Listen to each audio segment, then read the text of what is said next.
அனைவருக்கும் இனிய காலை வணக்கம். இன்று ஜனவரி மாதம் 2ஆம் தேதி வெள்ளிக்கிழமை. இன்று பௌர்ணமி விரத நாள். இன்றைய தினராசி பலன். மேஷம், சங்கடங்கள் நீங்கும்.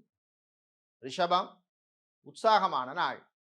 மிதுனம், பெயர் புகழ் கிடைக்கும். கடகம், மாணவர்களுக்கு நன்மை தரும் நாள். சிம்மம், வீட்டில் இருந்த பிரச்சனைகள் குறையும். கன்னி, உத்தியோகத்தில் முன்னேற்றம் உண்டு. துலாம், கடன் பிரச்சனை குறையும். விருச்சிகம், சந்திராஷ்டமம் ஆரம்பிப்பதனால் ஆரோக்கிய விஷயத்தில் கவனம் தேவை. தனுசு, நன்மையும் தீமையும் கலந்த நாள். மகரம், விவசாயிகளுக்கு ஏற்றமிறக்கம் இருக்கும். கும்பம், காதலில் தோல்வி. மீனம், பிரிந்தவர்கள் ஒன்று சேர்வதற்கு வாய்ப்பு கிடைக்கும்.